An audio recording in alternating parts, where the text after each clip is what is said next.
Over the last few thousand years, we have warped our own history. Our stories of the past have been changed, altered, mistranslated, and completely been misunderstood as we rounded the curve on the precession of the equinox. Modern views of our history account for many things, but completely dismiss many very important pieces in the puzzle. For example, the pyramids of Giza. There is no modern theory that accounts for how these could have been made. Individually, each block cannot be pulled even with 50 men pulling it, let alone drag it for hundreds of miles and then stack them on top of each other 450 feet in the air, in such a precise way that even modern technology can't achieve. Not to mention having it lined up precisely with both Orion's belt, a golden mean and Fibonacci spiral, and be a primary nodal point of every sacred site on the planet. And that's just one example. Our history is not what we think. In lesson 11, I said that many things that we've been led to believe to be true simply is not. This has got to be the biggest. The field of archaeology recently saw some monumental discoveries that are rocking the foundation of what we think we know about ourselves. Many ancient cities such as Babylon, Erech, and Akkad that were written about in the Bible and other ancient texts were always thought to be myths because no one could prove they existed. Then, one of them was found. This led to finding another, and then another.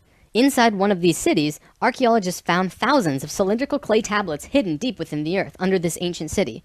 The tablets were completely covered in text written in cuneiform and tell an ancient story that spans back over hundreds of thousands of years on this planet, describing the history of the earth and the origins of the human race in great detail. Now, the first thing we all want to do is just say that they were making things up. They didn't know the history of Earth, and they were simply creating tales to explain where they came from. However, if this was true, how can we explain how they knew so many things about the universe that would seem impossible to know? Not only did the Dogons know all about the distant planets in the solar system, but so did the Sumerians. They described them all in great detail in these Sumerian records. They also knew about the precession of the equinox. That's a tough one for a historian to understand, because it takes over 2,000 years of continuous observation to actually learn that the Earth has a wobble. The Sumerians had this information from day one of their civilization. A man named Zacharias Sitchin spent a long time transcribing these texts and had put them all together in his books, but many others have also done the same, and the interpretations are always very similar. Not only that, but Thoth has also shared information about this with us, and his account matches the Sumerian records. Adamus and other channelings discuss it as well. If you see all of these records and sources, there is a huge connection between the stories. Now, this story spans back hundreds of thousands of years into our past. It talks about Tiamat and Nibiru, the Nephilim, seeding the human race, Adam and Eve, and the children of Lemuria. This portion of the story is really interesting, but not the most crucial to know. We're not going to be covering this at this time. We are, however, going to be picking up the story at the end of Lemuria, and discussing the events of Atlantis up to present day. What I'm going to tell you is a mix of what these records say, along with what Thoth has told us for some finer details. Please have your own experience while watching this. I'm not going to tell you that this is fact. I am simply saying, decide for yourself.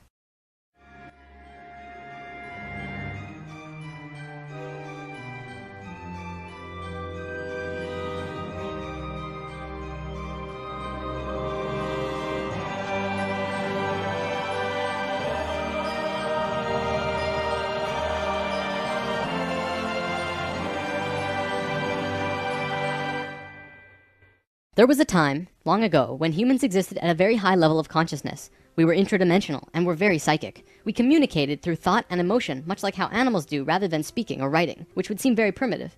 We lived primarily on a large string of islands called Lemuria, but there was a consciousness shift. We moved up in consciousness and the islands of Lemuria sank beneath the oceans. At the time of this shift, a new continent rose out of the waters. We called it Atlantis.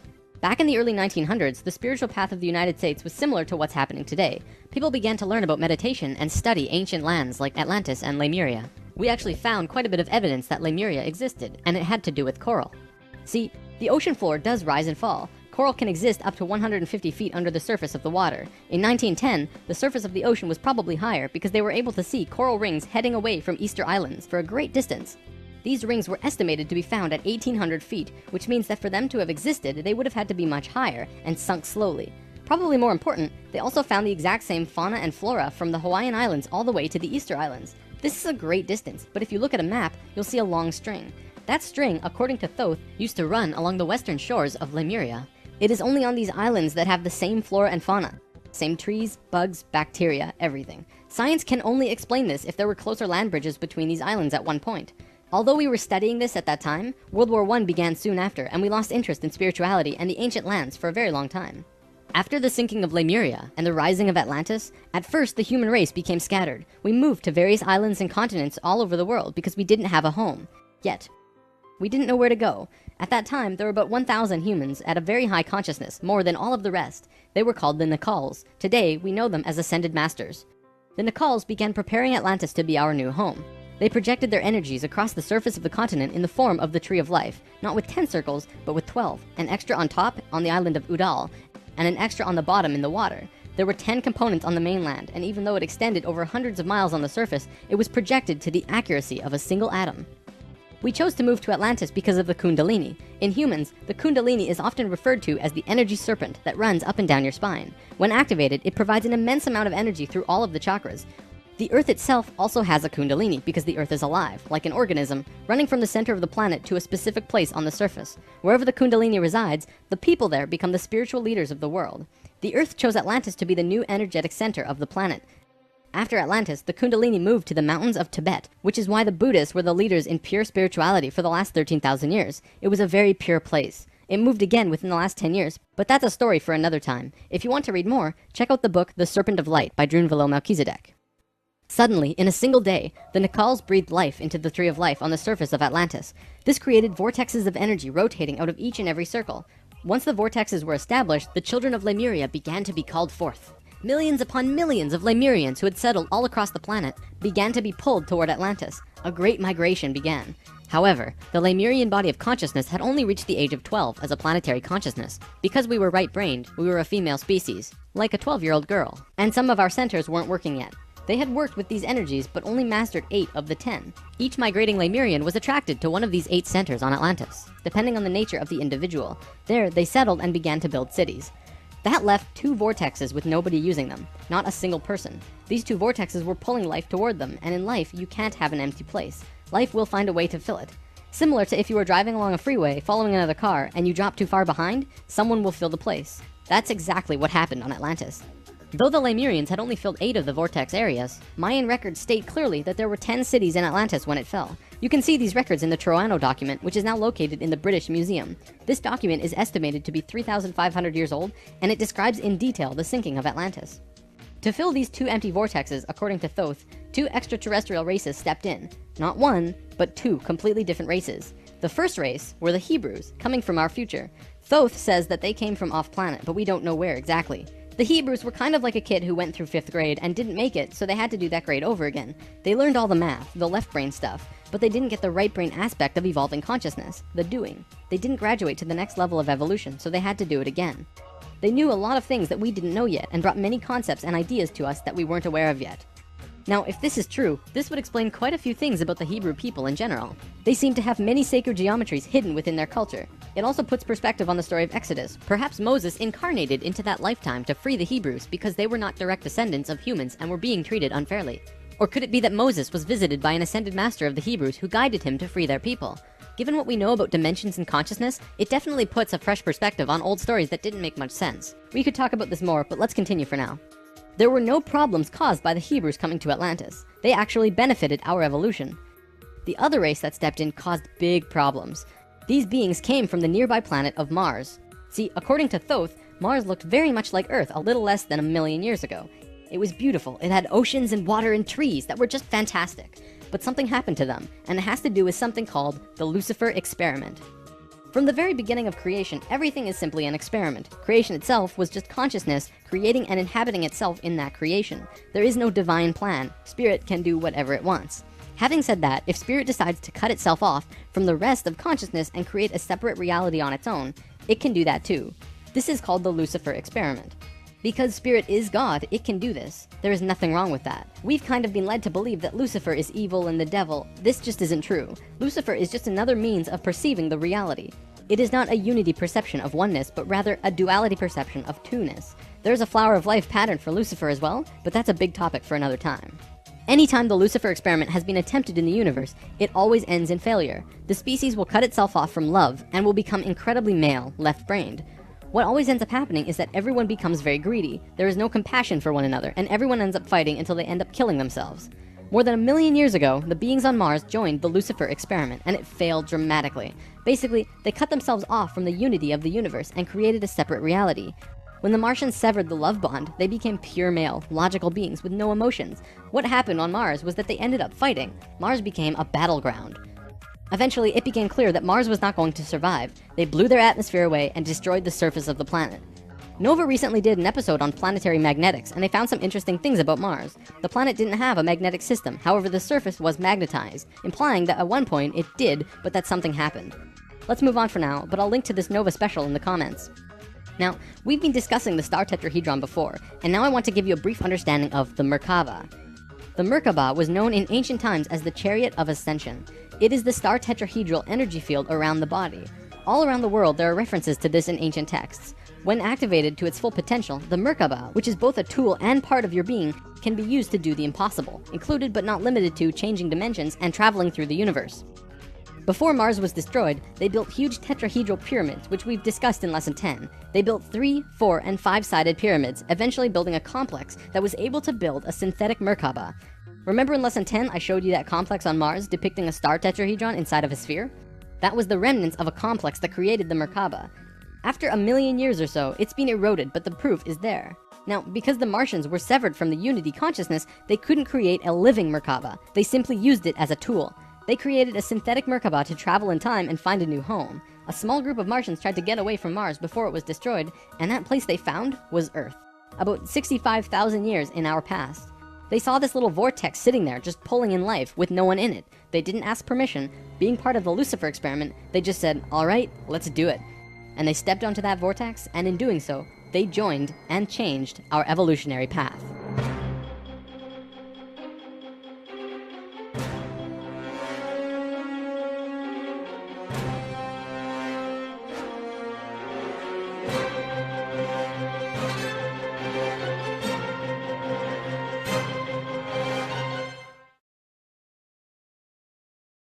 Previously on Spirit Science. Recently, thousands of clay tablets were pulled out of a lost city thousands of years old. They described a new version of our history that is putting the pieces back into place. The continent of Atlantis was a thriving home for the human race, but we had visitors, one of which changed our evolutionary path forever.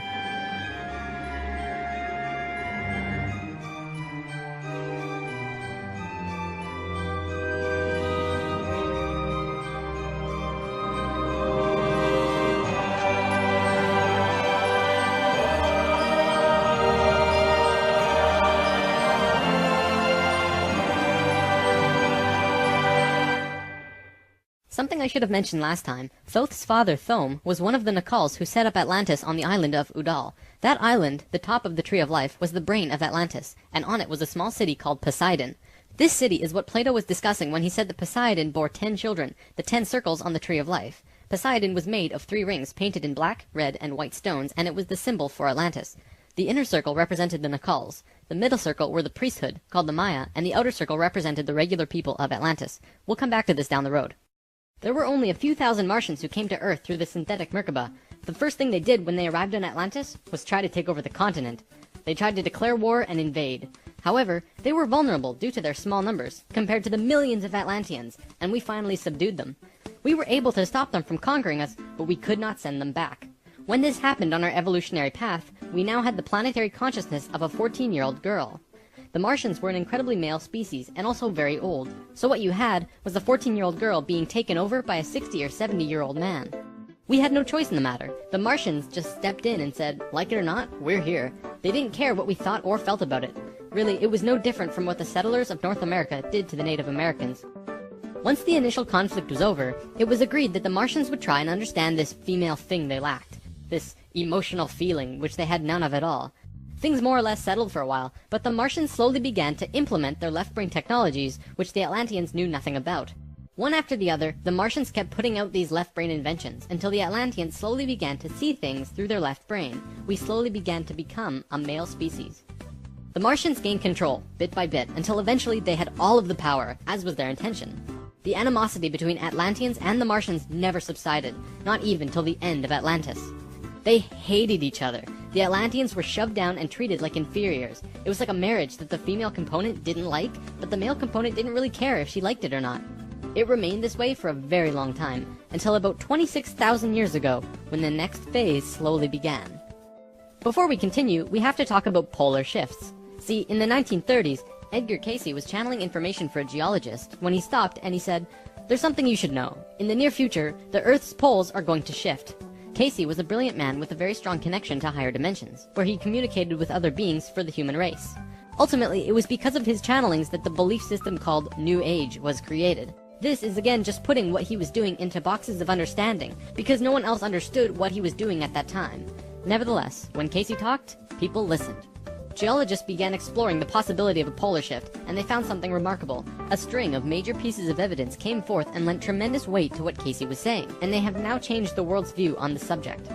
Scientists believed that if there was going to be a physical pole shift, there would also be a change in the magnetic poles. Through studying lava beds, geologists were able to see where the planetary magnetics were when the lava beds hardened at certain depths. They found that the earlier magnetic poles were not where they were now, but in Hawaii. The last shift that took place was 13,000 years ago, and we will get there in the story soon. They did another test and found that it had shifted again 26,000 years ago as well. Scientists also learned that polar shifts happen very quickly. In a single day, the magnetics would do a complete flip, or turn 90 degrees. There's that number again. And within 24 hours, the sun would be rising differently than it did the previous day. This shift has happened hundreds of times over the last 100 million years on Earth, but it's speeding up now and happening faster and faster. Now only 13,000 years between each shift. A whole new viewpoint is beginning to be understood. From space, would this not appear as a pulse? Now, there's a lot more to talk about with polar shifts, but I'm going to give you the basics and provide sources if you want to learn more. A scientist named Charles Hapgood was studying this at great detail because the leading theory behind what caused polar shifts was still underdeveloped at the time. He came up with a theory that demonstrated to be possible through various experiments. Through these experiments, they learned that the surface of the Earth, the crust, could slip over the main mass of the Earth, which continues its rotation as if nothing happened. The crust would rotate and spin out of control until eventually it settles again in a new location aligned with the new magnetics. During this time, there are massive earthquakes and tsunamis and devastations that rock the world. Doesn't that sound a bit like the destruction described in the Book of Revelations? Now, I don't want to freak anyone out. Besides Edgar Cayce's account, many other ancient prophecies, including Nostradamus and Mayan prophecies, have talked about polar shifts in one way or another. And modern science is becoming increasingly aware that there is going to be a polar shift in our near future, which is lining up with our consciousness shift, though they don't take that aspect into account. It's funny actually. A while back, NOVA did 2 reports on polar shifts, and both times NASA shut them down. Then recently, NOVA released a new video, which I showed you a little bit of last time, called Earth's Magnetic Storm. That video shows all of the evidence for pole shifts without actually using the words pole shift. It's almost as if a specific company doesn't want us knowing about this and the evidence that's been brought forth. Polar shifts are directly related to the magnetics of the planet as well. Planetary magnetics are supposed to look like this, but the reality is much different. Our magnetics have been weakening over the last 500 years or so, and today, they look a little more like this. It was the magnetics becoming more and more warped that's causing many of the problems we've seen in the last 20 years. Birds follow the magnetics of the planet to migrate, and they'd be ending up in places they shouldn't be. Whales were continually beaching themselves in the 90s because they followed these magnetics, which led them to land where there should have been water. As for humans, you know how on the night of the full moon there are more rapes, murders, and violent crimes than any other night of the lunar cycle? Well, the moon affects the magnetics of the Earth, slightly. But the magnetics are so warped right now, it's affecting how we think and act as a planet. Our collapse of social structure is related to the geomagnetics of the Earth. Or perhaps it's the other way around. There's one other thing that we need to discuss about polar shifts. They always line up with a consciousness shift. They are interrelated. Thoth lived on Atlantis for a very long time, and he told us that he saw the Earth shift 5 times, watching the sun rise in the east, and then the west, then the east, then the west. This is how to explain why during a consciousness shift at the end of Lemuria, it sank beneath the oceans and Atlantis rose. If the crust was spinning randomly around the planet, many geological events such as continents rising and falling would take place. Now that we have an understanding of polar shifts, we can continue with this drama on Atlantis. 26,000 years ago, we were exactly where we were today on the precession of the equinox. We had gone through our falling asleep phase, and we were about to begin waking up. It was at this point that there was a small consciousness shift. We actually went down in consciousness, not up. A piece of Atlantis about the size of Rhode Island sank into the ocean. This caused a tremendous amount of fear within the Atlanteans, because they thought they were going to lose the whole continent, like what happened with Lemuria. Because of the consciousness shift, one of the bigger things they lost was their connection to the future. They couldn't foresee big events such as the potential sinking of their home. After about 200 years, this fear began to subside. Now, in both the Bible and the Sumerian records, the accounts of Adam, Eve, and all of their children were recorded to have exceptionally long lifespans, like 900 years or so. So 200 years for us back then is like 20 years for us today. We'll explain how we got there soon. Things kinda settled for a while, and then between 13,000 and 16,000 years ago, a comet approached the Earth. Because we were living at a high consciousness across all dimensions, the Atlanteans became aware of it before it hit. A great conflict occurred in Atlantis. The Martians, who were in the minority even though they were in control, wanted to blow it out of the sky with their laser technology. However, the Nacals had learned of the comet's true nature, and the Atlanteans protested. They said that the comet was in divine order. They had to allow it to take place naturally. Let it hit the Earth. That's what's supposed to happen. The Martians fought the Atlanteans, but in the end they gave in. The Martians agreed to let it hit the Earth. When the time arrived, it came screaming into the atmosphere, plunging into the Atlantic Ocean just off to the western shores of Atlantis, near where Charleston, South Carolina is now, only that was at the bottom of the ocean at the time. The remnants of the comet are now scattered across 4 states, and science has definitely determined that it hit at least 12,000 years ago, if not more. They're still finding pieces today. Although the main portion struck near Charleston, a few fragments actually hit the main body of Atlantis, crashing into an area right where the Martians were living, killing a huge portion of their population. They were pissed. They said, "It's all over, we're divorcing you, and we're gonna do whatever we want. You can do what you want, but we will never listen to you again." We know this whole bit. We've seen it in divorced families throughout the world. And the children? Well, look at our modern world today. We are the children. You can guess what the Martians did next. Their primary interface with the reality was control, and when their anger rose to meet their desire for control, they decided to take over the Earth. They began to once again create a complex like the one they built on Mars long ago to try and create another synthetic Merkaba. If they had succeeded, they would have gained control over everything on the planet. The only thing was, around 50,000 Earth years had passed since they had built a Merkaba, and they didn't quite remember how to do it. But they thought they did. The Martians built the buildings in Atlantis. They set up the whole experiment, threw the switch, and lost control. The destruction was immense. In this reality, you can hardly make a greater error than to create an out-of-control Merkaba. The experiment began to rip open the dimensional levels, not the higher ones, but the lower ones. To give an analogy, if you took a knife and slit open your stomach, the stomach acids would seep into other parts of the body that it's not supposed to be in. That's like ripping open the dimensions. The Martians almost destroyed the Earth. The environmental disaster we are experiencing today is nothing in comparison, though today's disasters are a direct result of these events. Because of this tear in the dimensional levels, a huge number of lower dimensional spirits and beings were thrown out of their comfort zone and into these higher levels. They were forced into a world that they did not know or understand. To survive, they needed bodies, and began automatically entering into the bodies of people. For every human body, there were hundreds of lower dimensional spirits inhabiting them. These beings were Earthlings, like us, but very different, not coming from this dimension. It was a catastrophe, probably the biggest the Earth has ever seen.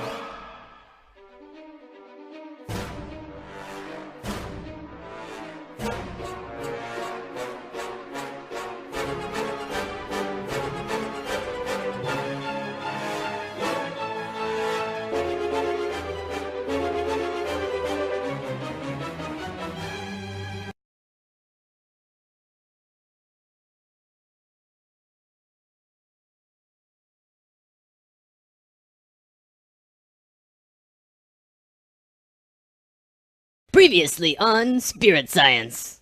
Recently, thousands of clay tablets were pulled out of a lost city thousands of years old. They described a new version of our history that is putting the pieces back into place.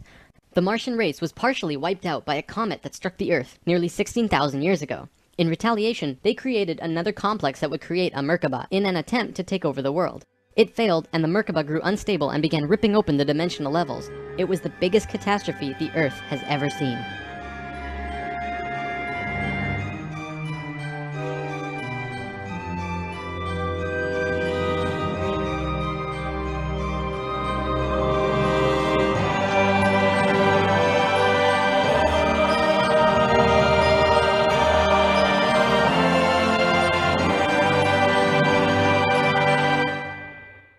Something I should have mentioned last time. The reason the Nacals were special wasn't just because of their incredibly high consciousness, making them like guides of Atlantis. They also had achieved what today we call immortality. Let's just say they figured out a way to keep their body healthy and young for as long as they chose, and could choose to pass on whenever they desired it. When reincarnating, they do not suffer the great memory loss that we do when we incarnate. They did it through their expanded consciousness and tantric interdimensional sex meditations. This is how Thoth was a priest king of Atlantis for thousands of years and stayed on Earth until 15 years ago when he gave all of his memories and understanding about sacred geometry to a man named Drunvalo Melchizedek. The Merkaba is formed out of 3 star tetrahedrons overlaid on top of each other. 2 of them are counter-rotating and the third is stationary. When the Merkaba is formed with the unity consciousness, it is formed internally with love. When it is formed externally through the Lucifer experiment, it does not have that love and can become unstable very quickly. The Martians' attempt at controlling the world took place on one of the small islands in the west of Atlantis. This place today is known as the Bermuda Triangle. It's a triangle because the top of the stationary tetrahedron of the Merkaba is actually sticking out of the water there, which causes a huge electromagnetic imbalance in that area. Many planes and boats have reported to have gone missing there. They just vanished without a trace. The imbalance is multidimensional, and in many cases, these ships and planes have been sucked into different dimensions, never to be seen again. That Merkaba is still there on the seafloor today, but from what I know, it's going to be corrected soon. The Nicals did their best to save Atlantis. They sent most of the lower dimensional beings back, at least as many as they could, and sealed up the dimensional tear. Despite this, the situation got really bad, really fast. All of the economic systems collapsed. Financial, social, and all concepts of how life ought to be completely broke down. Everyone on Atlantis began getting sick with weird diseases, and the entire continent went into a state of survival. Life was no longer about living. It became about surviving until tomorrow. It was a literal hell on Earth. The Nicals had no idea what to do. They were children compared to the events that had been thrust upon them. So they prayed. They prayed to the highest levels of conscious life in the universe, asking for help from anyone who could hear them. The problem was reviewed on many high levels of life, who I am drawing as the Justice League because the 11th and 12th dimensions are completely incomprehensible to us in our current state. What they told us was this: we were going to fall. We were going to hit rock bottom, level 1, the lowest place we possibly could be in the universe and still survive. Also, we were changing polarity. We were no longer a female species, so we were starting from square one as a male species. And finally, and this was the shocker, we would only have 13,000 years to return to Christ consciousness. Normally, it takes hundreds of thousands of years for a species to get to Christ consciousness. We had to do it in a fraction of the time. If we didn't, we would not survive.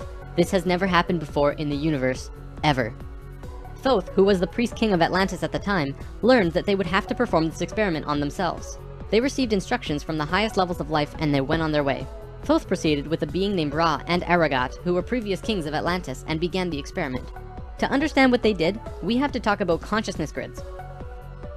A planetary grid is an etheric crystalline structure that envelops the planet and holds the consciousness of any one species of life. This grid does have an electromagnetic component associated with the third dimension, but it also has a component for every dimension as well. These grids are geometric, of course, and science will eventually discover that there is a grid for every species in the world. Each of these grids have their own geometry and are unique. There's not another one like it, just as the species itself are unique. These grids give off light as well, and from space they can be seen as the source of the bluish glow around the Earth. What Thoth and friends had to do was create a synthetic Christ consciousness grid, allowing humans to ascend to Christ consciousness in a very short time. But first, let's talk about the science behind the grid. Perhaps you've heard of the 100th monkey experiment. Over a span of 30 years, scientists were researching a species of monkey called Macaca fuscata on an island in Japan. They were providing the monkeys with sweet potatoes by dropping them in the sand. The monkeys liked sweet potatoes, but they didn't like the sand and dirt so much. A few monkey children figured out that they could wash their sweet potatoes, and some of them taught the technique to their parents. Only a few of the adult monkeys did this though. This went on for some time until one day the monkeys who actually knew the technique hit critical mass. And bingo! The technique started spreading faster than it did before. Monkeys started learning it really easily across all of the Japanese islands nearby as well as on the mainland. They knew that there had to be something that wasn't yet understood about how a species is connected to itself. So what did we do? We tried it on humans. Our research team made a picture out of human faces. About 100 faces hidden within a single picture, but at first glance, you could only see about 6 or 7. They did several surveys with a few hundred people in Australia and said, alright, find the faces. Most people could only pick out 6, 7, 8, 9 or so, not many more. After that, the research team went to Britain and aired the picture on a closed cable BBC special that was shown only in England. They showed where all of the faces were, every last one. Half of the research team, which stayed in Australia, did the experiment again with new subjects. And lo and behold, people were just naturally able to see more faces. After this experiment, they knew that something definitely connects us all, and the field of noetics is learning more about it daily. It's mass consciousness. In lesson 11, I showed you the 3 levels of consciousness. Each of these levels have their own consciousness grids around the planet, and our second level grid is based on squares and triangles. Many governments of the world, especially the Russian and US governments, were studying our grids back in the 60s and probably earlier. When mapping out the grid on the planet, you find little military bases on many of the nodal points of the grid. There are tons of these bases way out in the middle of nowhere, like on little islands like Guam. This couldn't be a coincidence that these government powers placed their bases right where the little spirals came out of the grid. They were trying to take control of the grid, because if you control consciousness, you control what we think and feel. Of course, there was another organization that had its hand in both of these governments, and still do, and we will discuss them soon enough. This grid is visible through astral projection as well. 13,000 years ago, it began. Thoth, Ra, and Aragat were to create a global complex that was able to build a synthetic Christ consciousness grid over a 13,000 year time period. The first thing they did was to fly to a place which is now called the Giza Plateau, but back then it was known as the land of Chem. It was also a rainforest back then as well, not desert like it is today. First, they created a grid around the planet fourth dimensionally, and then began to construct it in the physical third dimension. They went to the male energetic axis of the Earth and constructed a complex which today is called the Solar Cross. These men were sixth-dimensional beings at that time and were living at a very high level of consciousness, so whatever they thought happened instantly. It was that simple. According to Thoth, he built the Great Pyramid, not the Egyptian king Cheops. Thoth says that it was built 200 years prior to the pole shift and built very quickly. These pyramids were aligned precisely with both Fibonacci and golden mean spirals emanating from out of the Solar Cross. Interestingly enough, Edgar Cayce also channeled that the pyramids were constructed in this time. The pyramids were also found to be built from the top down. The stones on top were placed first, which has baffled researchers ever since. Every time more is learned about the pyramids, we move further into dark on understanding how they were formed. If what Thoth says is true, well, that explains everything. From there, Thoth and friends constructed an entire network of temples and structures along this grid fourth dimensionally, placing them on nodes on the new synthetic Christ consciousness grid they were creating. All of them were made with Fibonacci or golden mean spirals, and all of them were mathematically referred back to the Solar Cross in Egypt through the Great Pyramid. The creation of all of the sacred sites on the planet were no accident. It was a single consciousness that created them all, from Machu Picchu to Stonehenge to Zaghuan, you name it. There are a few exceptions, but most were created by a single awareness as part of a unity consciousness grid. Although the Great Pyramid was done all at once, many of these ancient structures of the world were made fourth dimensionally and slowly dropped in frequency until they manifested on the third dimension over a long period of time.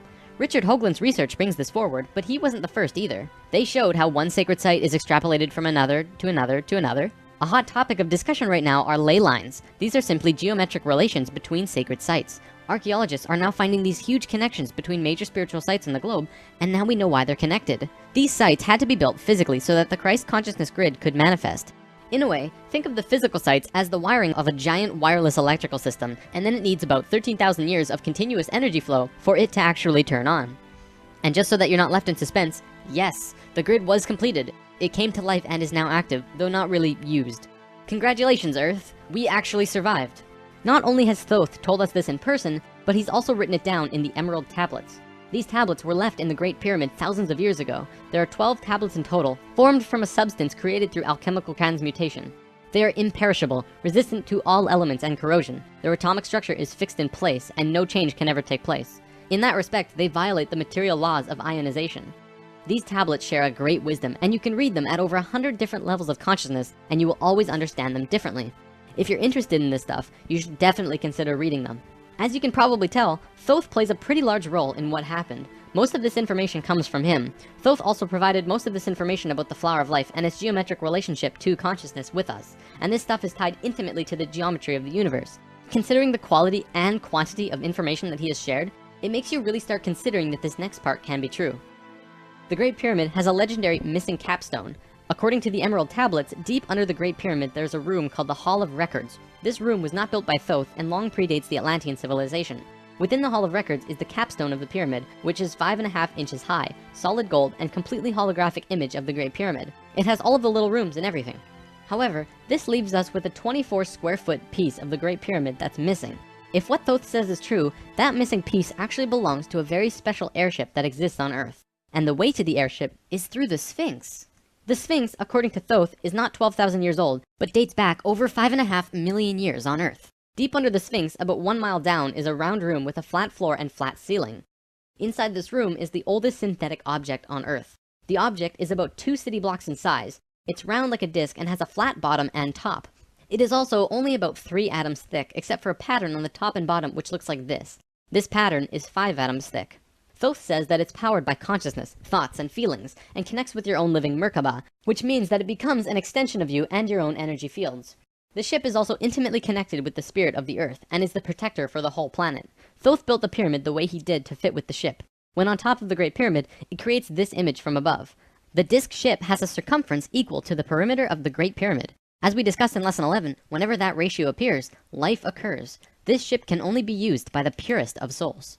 See, whenever we approach the point in the precession of the equinox where our poles do these shifts, we become very vulnerable. Things often degenerate, and while things become chaotic, there are often other species who wish to take us over. This has always happened, not just with us, but with all evolving consciousness. Every time a takeover seems imminent, a very pure person will find their way to the ship and raise it into the air. The earth and sun will connect with that person and give him or her great power. Then whatever that person thinks and feels will happen. And think about it, if consciousness is the primary core component of the entire planet, does it not make sense that it would have its own defense mechanism? This defense is an airship that plugs into the earth and the sun, allowing the earth to have protection. Our takeover event actually already happened, the same year the Christ grid was activated. The year was 1989, and we were having some troubles with the Greys, a race of ETs who were slowly plotting takeover due to a previous scuffle we were having. A very pure woman in Peru made the ascension process into the Christ consciousness grid and found the ship. She tuned it to the frequency of the fourth dimension, where she raised it through the earth and into the air, and manifested a situation for the Greys to leave. Within a very short time, the Greys began getting sick, and remained sick for as long as they stayed here. They have been forced to leave for now, and we are once again safe. The ship is a warship in that whatever race is trying to take over, the person will just think them away, think up a situation, and force them to leave. Returning to the events on Atlantis, after completing the complex in Egypt, Thoth and pals returned to Atlantis, where they waited for about 200 years until that critical point on the precession of the equinox where the poles would shift. They knew that Atlantis would sink, and they would be ready.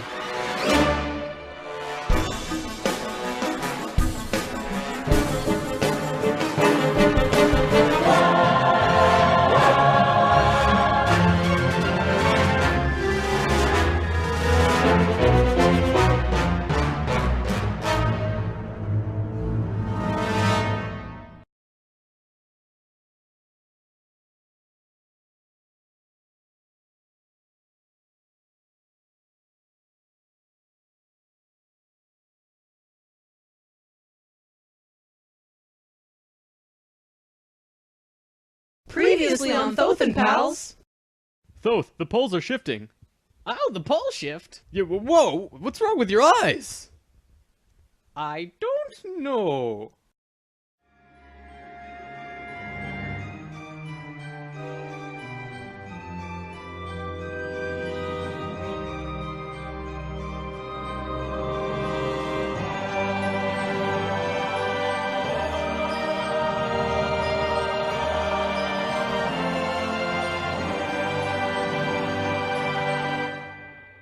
When Thoth first saw signs of the polar shift, they returned to the land of Hem and raised the warship into the sky. They went to Atlantis and picked up the Nakals. The Nakals weren't just passengers though, and each and every being was working in unity to create a very powerful Merkaba around themselves and the ship. They returned to the Great Pyramid and landed the ship on top, forming the phi ratio with the pyramid. And then, it happened. The poles began to shift, and human consciousness began to plummet. Simultaneously, the electromagnetic and magnetic fields of the Earth collapsed, and all life on the planet went into the Great Void, the 3.5 days of absolute blackness described by many ancient cultures in the world. The Emerald Tablets say that whenever we go through a polar shift, we go through a void space as we change our frequencies for about 3.5 days. This is also in the Troano document, depicted by 3.5 stones painted black. This refers to a time when we go through what science calls the electromagnetic null zone. During the pole shift, a phenomenon takes place where everything just seems to disappear for a certain time. Usually it's between 2 to 4 days, and the last time it was 3.5 days. Here's where it gets interesting. What happens to us does not usually happen to a normal species, because most advanced species will have their Merkabas handy at the time of the shift. We didn't, due to our little crisis, and we got sucked into the void space without protection. This resulted in us losing our memories. Science realizes that all of our memories are connected through cells in our brains as well as fields around our heads. What is not entirely understood by science yet, at least not directly, is the connection our memories have with the planet itself. We've discussed this before. The magnetics of the Earth affect how we think and act. The Merkaba is an electromagnetic field that you create around your body that can serve as protection from void as you're consciously going through it. What happened to us when we didn't have that protection? It was a clean wipe. When we existed on Atlantis, we were living at a very high level of consciousness in a higher dimension. We had extremely advanced and sophisticated bodies and minds, and were capable of practically anything, living in a dimension where molecules were spaced so far apart that consciousness could interact with them without physically moving. It's hard to explain because you can literally shape your environment immediately through your consciousness in these higher frequencies. In that sense, we were creators, knowing and understanding oneness, beings of love. But then we fell. We dropped back down to this place called the third dimension. We also fell in consciousness back to zero. We forgot how to use the pineal gland, and it slowly shrunk to the size it is now, like a raisin, where it's supposed to be eyeball size. When this happened, we forgot how to breathe source energy into our bodies, and our lifespans went kaput. Eventually, we went from 900 years to what it is today. We had not experienced this dense reality that we had before, at least for a very long time. We were kind of like a supercomputer that gets completely wiped. No operating system or anything. We had these advanced physical bodies, but we didn't know how to use them. This is why today we are so physically advanced compared to pretty much all the other animals in this third dimension. For a time, the survivors of the Atlantean fall, and there were a few, were literally hairy barbarians. We even had to rediscover fire. The reason we're having such a hard time finding evidence of Atlantis is because for the most part, the events of Atlantis took place on a much higher dimension than our physical Earth exists on right now. Everything I've drawn of Atlantis can't be taken as that's what it looked like, because it didn't. This landmass did physically exist, but the Atlanteans were not inhabiting that dimension of its existence. If the warship hadn't been protected by the Merkaba, the Nacals would have lost their memories. They retained their memories when the Earth came out of the void and began their work once more. Thoth and 1/3 of the Nacals went to the Island of the Sun in Bolivia. Aragot and 1/3 went to Tibet, and Ra and the remaining third went to Egypt, where they waited. Now, we're going to begin bridging the gaps between this story and our current history. In between the fall of Atlantis and the dawn of our first civilizations, who were the Egyptians and the Sumerians, there was a 6,500-year gap between them. What was happening to us in that time? We have to look at this precession chart again. This is where we fell in consciousness, point C, and this was our falling asleep phase too. Thoth, Ra, and the Ascended Masters were waiting until point D. They had to wait for humans to just evolve themselves over a 6,500-year time period until they were advanced enough to actually receive this new information that they were going to provide. Sometime in here was when the flood of Noah occurred. Because of the pole shift, the Earth went through an ice age. This is scientific fact. When the ice melted, it would have caused massive flooding. DNA is the physical manifestation of who you are. It is your soul's physical aspect. What we are seeing in DNA is changes in the codons. There's 64 possible codons in DNA, and humans only have about 22 or so. What we're finding is that there are 6 more codons being activated within these children, and they are choosing 2 of the 6. These kids are what we call indigo and crystal children, and probably the super psychics as well. Now, this is a chromosome. Basically, what this is lots and lots of DNA wrapped into this weird H-like shape. This is located in every cell and is part of your body of consciousness. What Thoth tells us is that every level of consciousness seen here not only has its own consciousness grid, but its chromosome change as well. The second level, where we are now, has 44 and 2 chromosomes. To any scientist, this is basic biology. The first level, however, has 42 and 2, and this third level has 46 and 2. The fourth and fifth have 48 and 2 and 50 and 2 respectively. The primary physically visible difference between these DNA in all life is height. The first level has an average height of 4 to 6 feet tall. The second level, us, has an average height of 5 to 7 feet. Third are about 10 to 16 feet, which we are about to translate to. Fourth is 30 to 35 feet, and the last is 50 to 60. You may remember a being named Metatron, the Hebrew archangel who is the perfection of what humanity is to become. He was 55 feet tall, that guy. The last 2 heights are far in the distant future for us, though. This is a place in Egypt today called Abu Simbel. The first thing you notice is that these statues are huge, but with the information about the DNA, this paints a different picture. These beings would be in the 60-foot range if they were to stand. They were at the 5th level of consciousness. These beings on a different wall are 35 feet tall, 4th level of consciousness. Here are some 3rd levels as well. Archaeologists saw this and thought that it meant that the man was just much more important than the woman, when in actuality, the kings of Egypt had 5 different names, one for every level of consciousness. Some of the kings were even able to translate into different dimensions, and that's how they guided the population with the power of the gods. In Egypt, according to today's top archaeologists and researchers, the Egyptians and Sumerians both began their civilizations right around the same time from each other, within a few hundred years or so. Both of these civilizations emerged out of nowhere with perfect writing abilities that were not improved upon since. When they first emerged, they were extremely sophisticated and clear, and slowly degenerated over generations. No archaeologist can explain how this happened or explain how it could have happened. They placed Egypt and Sumer into a special classification called stair-step evolution. What happened was, one day, Egypt got its language, full and complete. Then the knowledge leveled off. And then it got another massive leap a little while later. Then suddenly, they knew everything about water and moat systems just perfect. Then, a little time later, bam, they're masters of hydraulics. How did Egypt and Sumer do this? Well, this is what Thoth said. When we were evolving on our own for 6,500 years, Ra and the Ascended Masters were waiting in an underground city beneath the Great Pyramid. We'll come back to this in a bit. Thoth's son Tat formed a group called the Tat Brotherhood, which is a secret group that still exists today as protectors and keepers of the sacred temples. Today, they're still connected to the Ascended Masters. So about 6,000 years ago, some members of the Tat Brotherhood would wait until they would meet someone who could understand what they were going to teach them. When they found someone, they would just tune their frequencies to the 3rd dimension and walk up and tell them information flat out. They said, hey, if you do this and this happens. The Egyptians would say, wow, look at that. Then they would go underground, wait another little while, and repeat the process. Over a short period of time, the Egyptian and Sumerian evolution shot up in stair steps.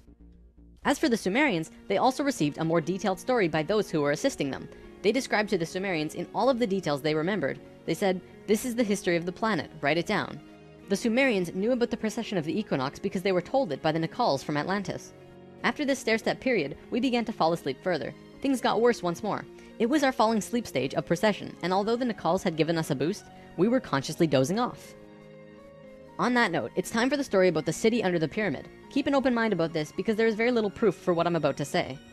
For over 40 years, Drunvalo Melchizedek has been studying human consciousness through sacred geometry and spiritual teachers and masters all over the world. In 1996, he was contacted by a source in Egypt who said that something incredible had been discovered. A stone stele came out of the ground between the paws of the Sphinx into the daylight. They removed it and dug into the earth beneath the Sphinx. There they found a room with 3 tunnels leading off of it. One of the tunnels, which went to the Great Pyramid, had another tunnel coming off it, and it was shielded by a wall of light. Bullets could not pass through this field, and people could not even get close to it without feeling like they're going to die. The Egyptian government found a particular person who could turn off this field. They also had brought in Paramount Studios to film it, as they had filmed the opening of King Tut's tomb. They had a good relationship with Egypt. The government wanted several $1 million from Paramount, but at the last minute they asked for an extra $1.5 million under the table. Paramount was outraged and they backed off. Things were silent for about 3 months. Then Drunvalo heard from a source again who was involved in all this, who said that 3 men shut off the light field and went inside. They found themselves inside a very large building that went on for miles underground, which was really the edge of a giant underground city, which was really just one giant building. Then, a little while later, an Egyptian archaeologist named Larry Hunter began describing the same thing, but more detailed. He said that the city was 6.5 by 8 miles wide and 12 stories deep, and the city was outlined by specific temples in Egypt. The 3 pyramids are lined up with Orion's belt, but there are also small temples for every other star in the constellation. Those temples map out the city underground and are made out of a special stone not found anywhere else in Egypt called Koinen stone. Incredibly enough, very recently, ancient tunnels were found in Romania that led to both Egypt and the inner earth. Now, I don't have time to go into detail about this particular story, but if you want, check out the book Transylvanian Sunrise by Radu Sinamar. To be clear, this is a theory that has not been accepted by the Egyptian government, but the underground city that Thoth said was there is, according to Mr. Hunter, marked by temples made of a unique substance, and the temples match the star pattern of the constellation of Orion. 4,000 years after the stair-step evolution, we were at our lowest stage of our evolution. We were hitting bottom on the awareness road. Suddenly, out of the darkness, 3 men came to Earth to give us a little nudge.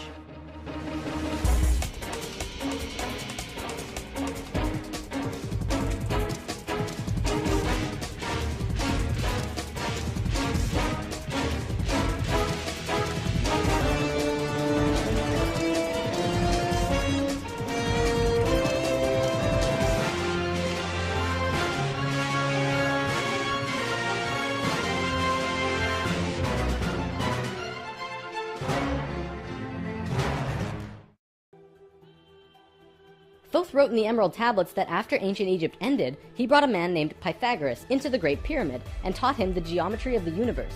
That man then went on to found Greece, which was originally built upon schools for teaching geometry and the Platonic solids and all of that stuff. Thoth lived a lifetime here as well, where he was known as Hermes Trismegistus. Akhenaten's immortals became a group called the Essene Brotherhood. They first migrated to a place called Masada in Israel. Even today, Masada is known as the capital of the Essene Brotherhood. Now get this. In this brotherhood, there were 2 people in particular, a man and a woman. You might have heard of them. Mary and Joseph?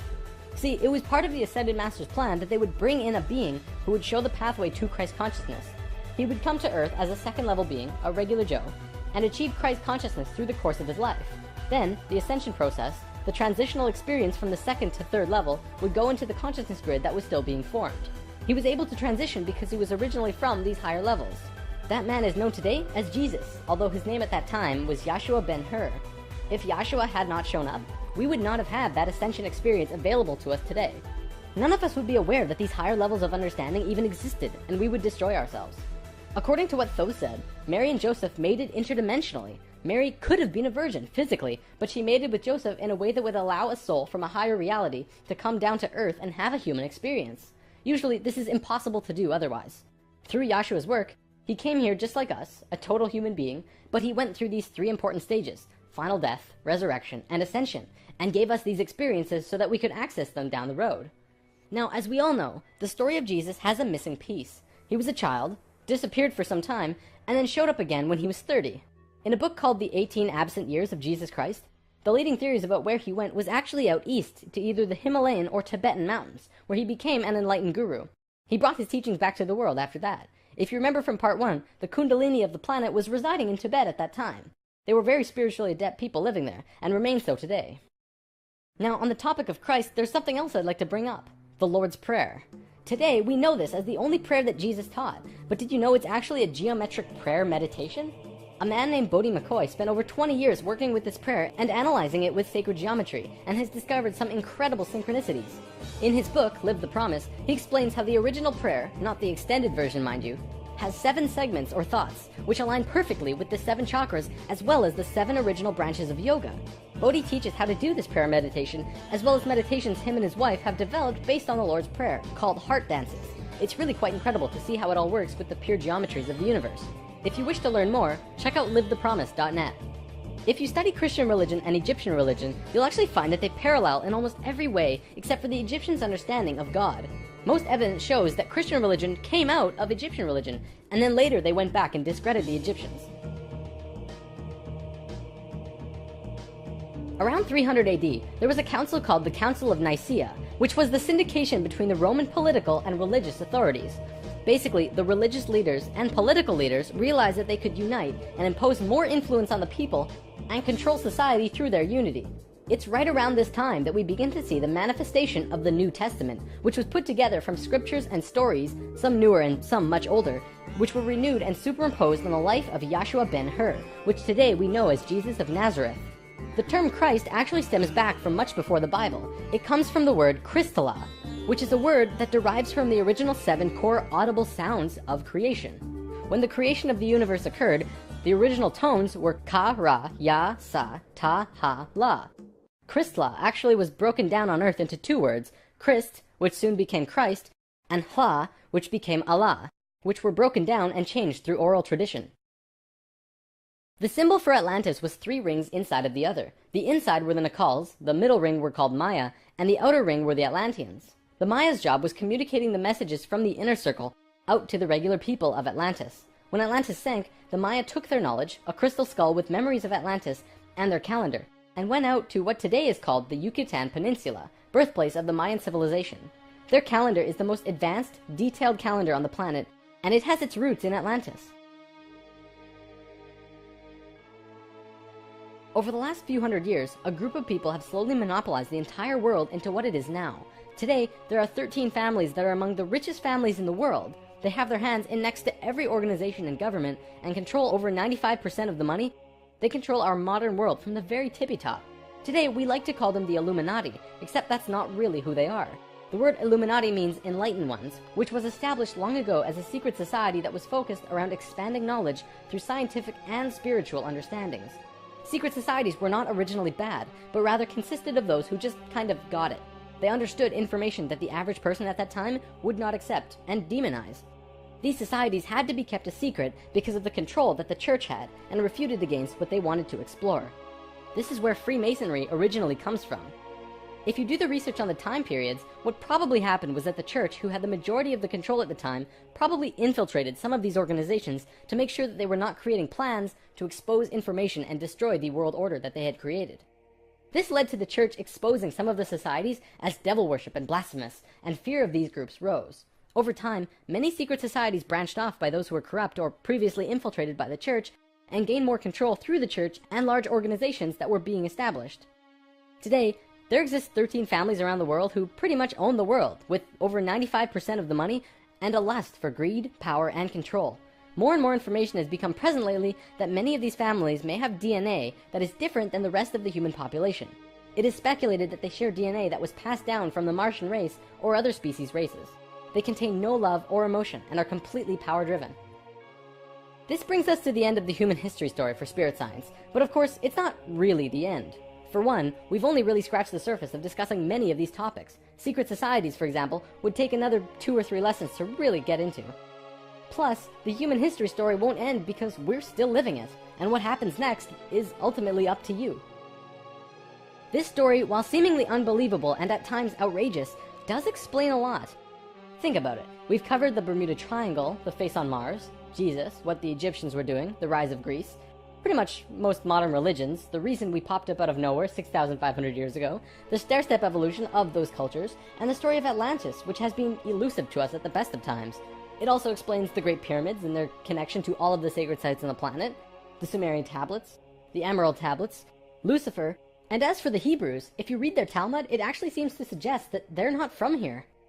I'm not going to tell you to believe it, but it definitely puts some perspective on many questions and aspects about the world which we generally just don't have conclusive answers to. Take it with a grain of salt though. After all, it is just a theory.